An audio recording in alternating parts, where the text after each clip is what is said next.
Movement of Mind by Neville Goddard. In the 33rd chapter of the book of Job, we are told that God speaks to man in two ways, but man does not perceive them. It is said, in a dream, in a vision of the night when deep sleep falls upon men while they slumber on their beds, he opens the ears of men and seals their instructions. Tell that to a psychiatrist and, because he separates the dreamer from God, he will tell you that all dreams come from the individual dreamer and not from God. But I tell you, God's eternal name is I Am, and if I asked who is dreaming the dream, would the individual not say, I am? And are we not told that that is God's name forever and ever? You cannot separate the dreamer from God, and all dreams proceed from Him. Some are simple and need no interpretation, while others are revealed in a symbolic language and need an interpreter, as told us in the story of Joseph. His true identity is revealed when he looked into the faces of those who had had a dream and saw they were disturbed, for he said, "Do not interpretations belong to God? Tell me your dream." Then he interpreted the dreams of the butler, the baker, and even Pharaoh himself, and they all came to pass just as he had said they would. Now, if only God can interpret a dream, why tell Joseph? Because he is a personification of God. His name was changed from Joseph, meaning salvation, to Joshua, which means Jehovah is salvation.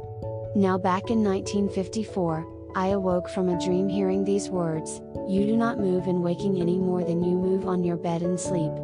It is all a movement of mind. The intensity is determined by the strength of the vortex you create, which is just like a whirlwind with a center of perfect stillness. You only believe that you are moving when you are awake, as you think you move in sleep. Well, I am a rational being and reason could not accept that statement, but I wrote it down and placed it in my Bible to await further revelation. Psychiatrists would say this message came from myself. I will not deny that, but I do know that it came from a depth of my own being which my rational mind does not reach. Today our 3 astronauts returned from a trip of 500,000 miles. You and I came here tonight in our cars, and throughout my lifetime I have traveled all over the world in ships and planes. And like Blake, in my dreams I have traveled through a land of men and women, too. And heard and seen such dreadful things as cold earth wanderers never knew. We have all traveled, yet I know what I heard and wrote down. I know that I have traveled in my dreams, and yet I know I have not physically left my room, for when I awoke in the morning I was still on the bed upon which I fell asleep. So I ask you, is this waking state no more than a dream?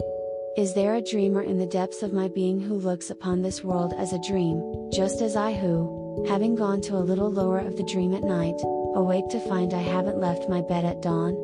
Paul tells us that we are born anew through the resurrection of Jesus Christ from the dead.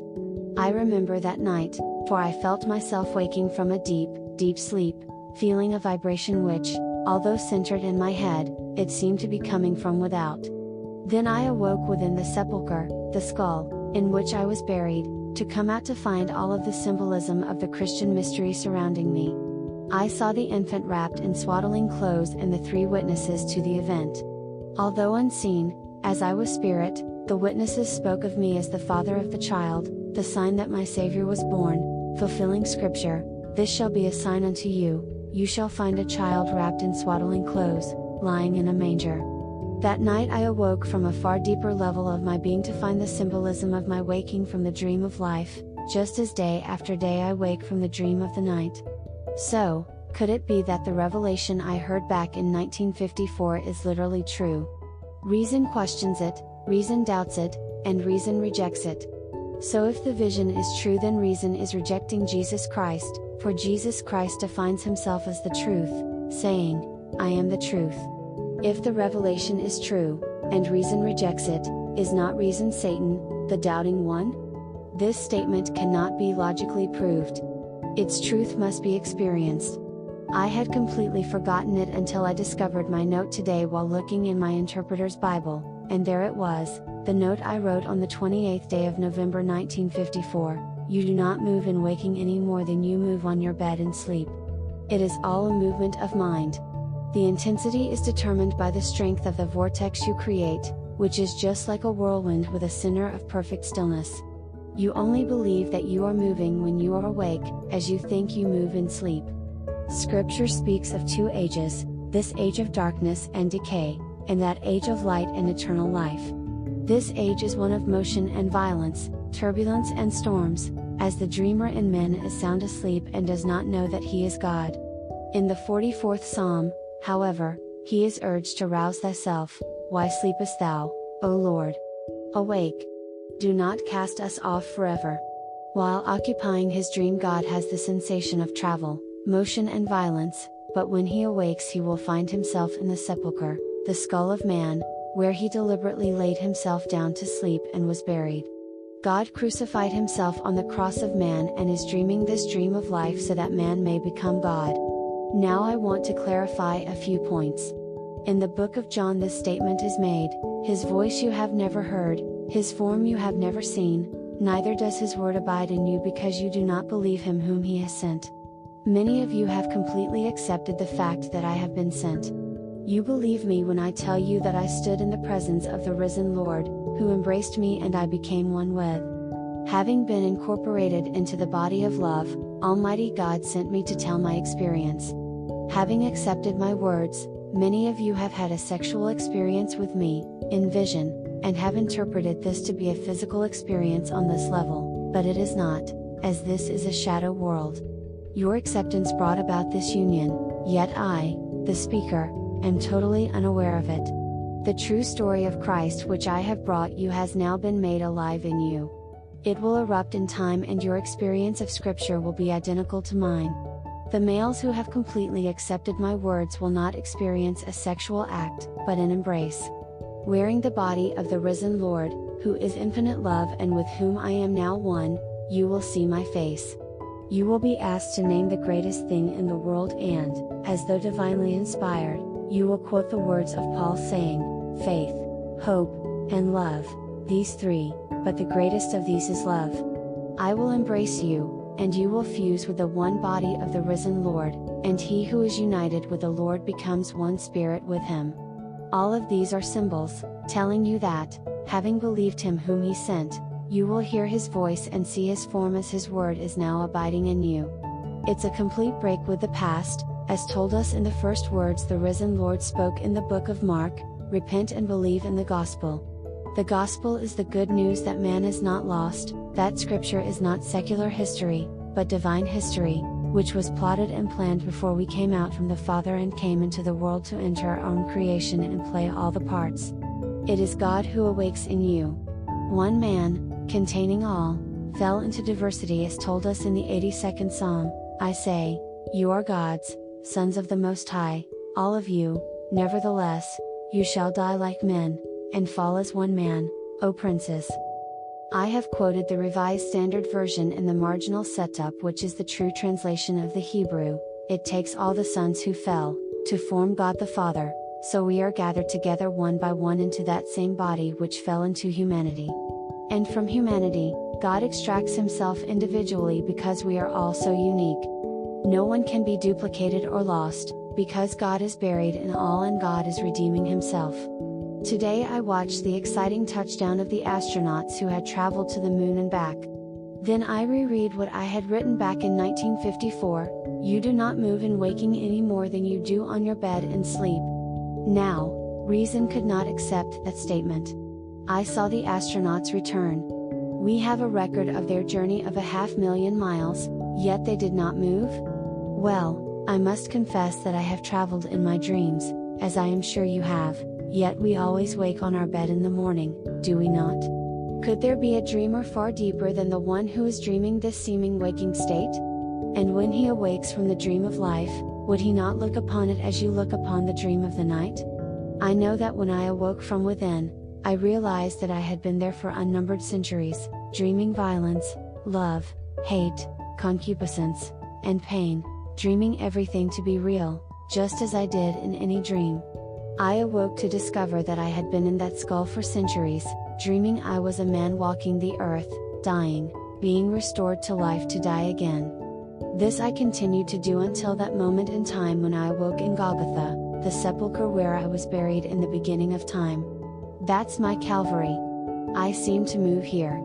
I get up and shave in the morning, bathe, eat, make an effort to earn $1 to pay the rent, and do all sorts of things, yet it's all a dream with a purpose. God limited himself to the limit of contraction and opacity called man and began to dream this world into being.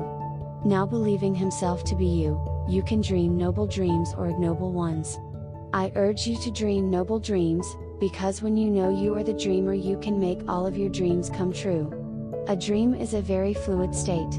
Knowing what you want to dream, bring your inner circle of friends before your mind's eye and allow them to see you as you want to be seen. When you are self-persuaded this is now a fact, relax in the vision's gestation period. There is an interval of time between impregnation and birth. Having seen the expressions on their faces and heard the sound of their voices, break the spell and wait for that impregnation to take place in the world of dreams, while you live in the world of Caesar awaiting its coming. I have told you that the story of Jesus Christ has unfolded itself within me. What I shared with you tonight is not recorded in Scripture, but in the very last verse of the 21st chapter of John he makes this statement, "Many other things Jesus did which are not recorded here." Were every one of them to be written, the world itself could not contain the books. There was no need to record the words which were revealed to me, so it does fit in with the very last verse of the epilogue of John, for John ends on the 20th verse and the 21st is the epilogue. All of these things happened and many more, but only these were recorded that you may believe. Thank you for sharing your visions with me, as they are showing me that you have completely accepted the story as I have told it. I have shared with you the true story of Jesus Christ. Over the centuries, barnacles have gathered around the ship. Men, in the interest of their own doctrines, have added to the scriptures. In spite of the warning not to add to or take from the words of the prophecies of the Bible, men have added to support their own traditions and conventions. When the original text was written, the one who had the vision simply recorded it. He did not understand it, but wrote it down, as I did, knowing that a greater revelation would come. I could not understand what I heard in 1954, but in 1959 I knew its truth, for I awoke from a profound dream to discover that I was not on my bed, but in my skull and completely alone. I came out of my skull to find the babe wrapped in swaddling clothes and the witnesses to the event. Seeing the babe, they witnessed the sign of my spiritual birth, but they could not see me as having been born of the Spirit. I am Spirit, while they, not yet born of the Spirit, are flesh. I didn't bring forth a little baby, the child is but a sign that God is born. Having begotten himself, he brings forth that which he buried in humanity, for God is redeeming himself, as there is only God in the universe. The Bible hasn't a thing to do with any morals as the pulpits teach. It makes no attempt to change the world, as it is a schoolhouse. You don't turn a schoolroom into a home. This is a school of educated darkness, where we travel towards the light. Scripture does not attempt to change things, rather it urges all to render unto Caesar the things that are Caesar's. To try to make this world a nice, sweet little place in which all are happy and have enough to eat and drink is fine, but that hasn't a thing to do with the mystery of Christ. Were there no struggle, no effort would be made to awaken from the dream of life. Rather, the sleeper would fall deeper into sleep. So, let them march along telling the world how to become good and kind. It's all nonsense, for as long as man wears the garment of the animal he must express it.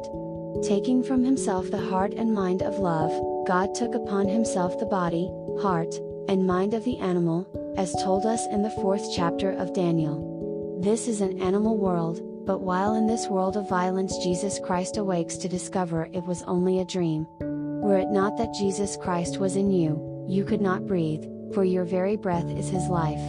The day will come when you will awake to know this to be true, for David, the sum total of all of the experiences you have had in your dream of being man, will stand before you and call you Father. Then you will fulfill the 89th Psalm knowing, I have found David.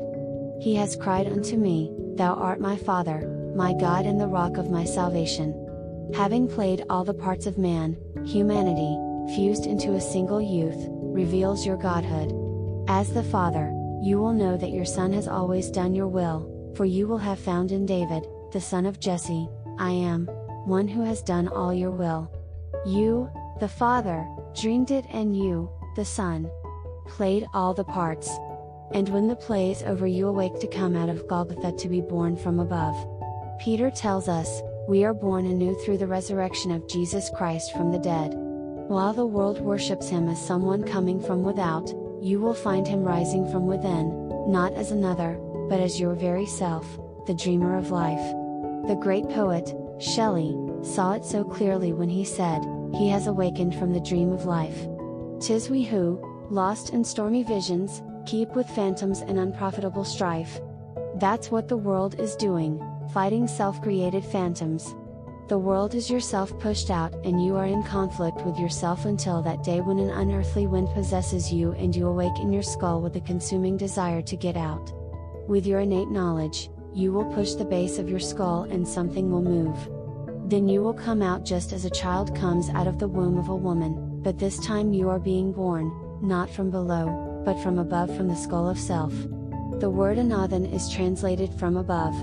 When Pilate said, "Do you not know that I have the power to crucify you or the power to set you free?" the risen Lord replied, "You have no power over me unless it were given to you from above." Here is the same word anothen. The power to kill or make alive comes from within. Everything is taking place from within. Having fallen into a profound sleep, you are the Lord Jesus Christ, dreaming the dream of life. And because there is only one being, everyone will awaken as Jesus, for everything else will vanish and leave Jesus only. And no one can say that Jesus is Lord except by the holy wind. When that wind possesses you, you awake within yourself. Only then will you know you are the Lord Jesus Christ. Now let us go into the silence.